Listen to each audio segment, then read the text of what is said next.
Bismillahirrahmanirrahim. Assalamualaikum warahmatullahi wabarakatuh. Waalaikumsalam. Bapak dan Ibu, para profesor, para doktor, baik di ruang Zoom ataupun di channel YouTube. Alhamdulillah tentu pada pagi hari ini pagi hari yang cerah ya kok di kota Bandung ya. Kita bisa berbincang kembali dan pada pagi hari ini kita akan mengangkat tentang persoalan BSNP ya. Nah, kalau berbincang tentang persoalan pendidikan ini kan luar biasa ya, bahwa dengan populasi penduduk Indonesia sekitar 270 juta orang ini, sebuah populasi yang sangat besar sekali begitu. Karena proses pendidikan itu kan sebagaimana disebutkan dalam pepatah itu adalah pendidikan sepanjang sepanjang waktu ya, sepanjang masa dan sepanjang usia kita. Kalau dalam bahasa Arabnya itu minal mahdi illa lahdi ya, dari buayan ibu sampai pada liang lahat begitu. Nah, kalau kemudian kita bicarakan pada pendidikan yang formal, tentu saja jumlahnya juga masih tetap sangat besar sekali. Kenapa? Karena kita bicara dalam jenjang-jenjang pendidikan itu, mulai dari PAUD sampai kemudian sekolah dasar, menengah, dan perguruan tinggi. Nah, mengurus sebuah bangsa yang begini besar tentu menjadi tidak mudah. Keterlibatan dalam hal ini adalah pemerintah tentu saja, dalam konteks ini adalah tentu yang bertanggung jawab dalam proses pendidikan itu adalah Kementerian Pendidikan dan Kebudayaan, Ristek begitu ya. Dan itu juga menjadi satu tanggung jawab yang sangat besar sekali begitu, karena juga akan menentukan kualitas dari bangsa ini.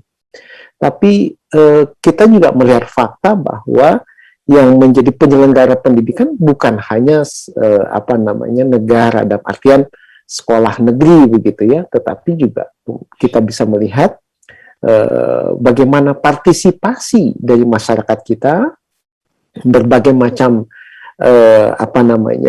lembaga-lembaga yang non-governmental, yang bukan pemerintah juga ikut berpartisipasi di dalam melakukan proses pendidikan atas bangsa ini. Jadi kita bisa lihat misalnya ada pendidikan yang dikelola oleh Muhammadiyah misalnya ya, ada pendidikan yang dikelola oleh Nahdlatul Ulama misalnya. Tapi juga bukan hanya dari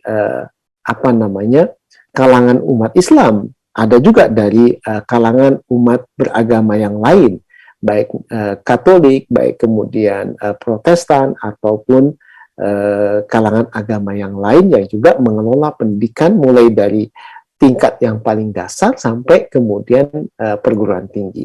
Nah, oleh karena itu maka secara formal tentu lembaga-lembaga pendidikan kita itu sangat banyak sekali. Nah, pertanyaannya apakah kemudian proses pendidikan yang berlangsung ini kemudian akan menghasilkan sesuatu yang baik ataukah tidak? Tentu menjadi sangat penting ya, ada standarisasi di dalam proses itu. Nah, tentu saja ketika Pak Menteri ya, dalam hal ini Pak Menteri Pendidikan dan Kebudayaan Ristek Dikti ya, Pak Nadiem Makarim membubarkan ya Badan Standar Nasional Pendidikan yang BSNP ini adalah sebenarnya lembaga yang independen ya, yang bekerja di bawah naungan Kemendikbudristek. Maka katakanlah pembubaran tadi itu menuai berbagai macam kritik begitu tentu saja dalam konteks tadi, karena sesuatu hal yang nampaknya banyak orang atau banyak kalangan mungkin belum terkomunikasikan dengan baik dalam proses-proses terkait dengan masalah itu, sehingga terjadi kejutan-kejutan misalnya dalam konteks tadi. Tapi ketika kita mencoba memperhatikan tentang masalah ini, maka kalau kemudian saya melihat bahwa itu kan ditanda tangan Pak Menteri itu pada tanggal 24 Agustus yang lalu ya. Nah, dalam kaitan dengan aspek inilah maka saya melihat bahwa posisi BSNP itu kemudian seingat saya akan diganti dengan sebuah badan, yaitu Badan Standar Kurikulum dan Asesmen Pendidikan.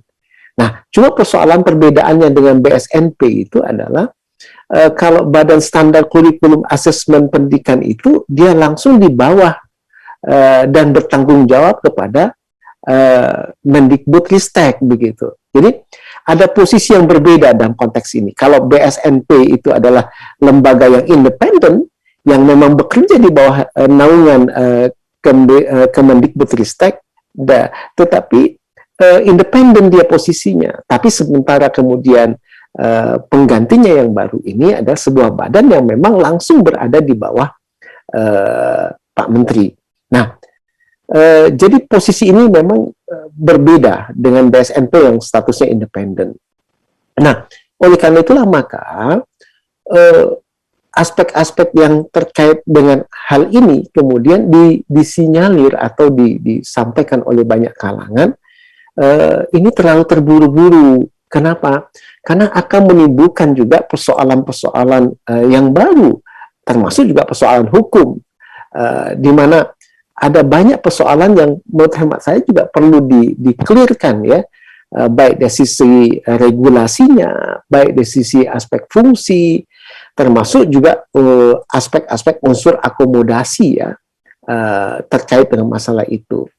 Kenapa demikian? Karena memang sepengetahuan saya terkait dengan BSNP ini, kan BSNP ini adalah sebuah lembaga independen yang membantu Menteri Pendidikan dan Kebudayaan dengan kewenangan satu, mengembangkan standar nasional pendidikan, ya kan? Kemudian yang kedua, menyelenggarakan atau memberikan rekomendasi kepada pemerintah dan pemerintah daerah dalam penjaminan dan pengendalian mutu pendidikan itu sendiri, termasuk juga merumuskan kriteria kelulusan pada satuan pendidikan, baik dari jenjang pendidikan dasar sampai pendidikan menengah ya, termasuk juga menilai isi, bahasa, kemudian penyajian dari materi dan kurikulumnya, kemudian kegrafikaan tentang buku teks pelajaran. Jadi standar yang dikembangkan oleh BSNP ini nampaknya pada aspek-aspek pelaksanaannya memang sudah cukup efektif ya, dan itu mengikat semua satuan pendidikan secara nasional. Nah, oleh karena itulah maka apakah badan yang baru ini mampu kemudian menampung itu semua, artinya sebagai satu badan yang baru yang disebut nanti Badan Standar Kurikulum dan Asesmen Pendidikan itu mampu untuk mengelola ini semua, sementara pada satu aspek yang lain ada hal yang harus dipertimbangkan, bahwa aspek pekerjaan yang ada di Kementerian Pendidikan dan Kebudayaan tambah Ristek begitu, itu begitu sangat besar sekali gitu persoalannya. Nah, saya kira bahwa di sini mungkin yang menjadi pertimbangan banyak kalangan, apakah mampu tergarap dengan baik begitu. Nah, ini mungkin yang menjadi satu aspek pemikiran kita dalam konteks berdiskusi pada pagi hari ini, karena beban Kementerian Pendidikan dan Kebudayaan Ristek ini semakin besar, dan kalau kemudian bebannya semakin besar, nah dengan SDM yang dimiliki, apakah bisa untuk aspek itu, ataukah sebenarnya seharusnya Badan Standar Pendidikan ini sebaiknya diletakkan pada posisi yang independen begitu, agar dia menjadi fungsi kontrol dan juga kemudian pengawasan dalam konteks proses-proses pendidikan yang ada.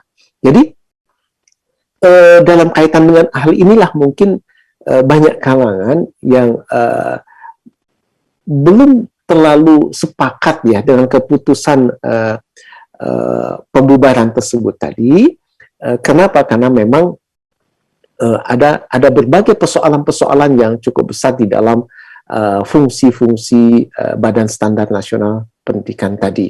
Nah, memang benar bahwa nanti di badan ini, badan yang sudah dibentuk itu akan dibantu oleh katakanlah para pakar ya di dalam kaitan dengan aspek bagaimana pelaksanaannya. Jadi adanya keberadaan Dewan Pakar Standar Nasional Pendidikan, nampaknya ini juga belum bisa memberikan jawaban tuntas ya, atau tidak menjawab persoalan yang kemudian terkait dengan pokok persoalannya. Kenapa? Karena memang Dewan Pakar ya sebatas kepada pemberian input dan saran, mungkin tugasnya di aspek yang seperti itu, tapi paling tidak inilah mungkin pertimbangan-pertimbangan yang bisa kita coba diskusikan pada pagi hari ini, karena mudah-mudahan pertimbangan ini menjadi pertimbangan yang kemudian rasional dan kemudian pertimbangan yang kemudian bisa difikirkan matang, atau kalau kemudian bahwa keputusan itu sudah sesuatu keputusan yang baku, nah pertanyaannya adalah what next gitu. Apa yang harus kemudian dibantu oleh kita di dalam menguatkan fungsi-fungsi yang ada di dalam badan yang dibentuk terkait dengan Badan Standarisasi Penjaminan dan Pengendalian Mutu ini ya. Nah, oleh karena itu saya kira diskusi ini menjadi satu diskusi yang memberikan masukan positif untuk kemudian memperkuat atau juga kemudian memberikan saran terkait dengan apa yang sudah terjadi dengan BSNP, Badan Standar Pendidikan Nasional. Nah, mudah-mudahan dari diskusi kita dari pagi sampai siang nanti itu menghasilkan sesuatu yang bermakna, dan itu saya kira menjadi satu bagian rekomendasi yang baik, positif mudah-mudahan untuk menguatkan seluruh sistem pendidikan yang ada di dalam bangsa dan negeri kita yang tercinta. Dan kita berharap bahwa 2045 sebagai Indonesia Emas itu kita akan dapat raih ya dengan apa yang kemudian kita miliki pada hari ini.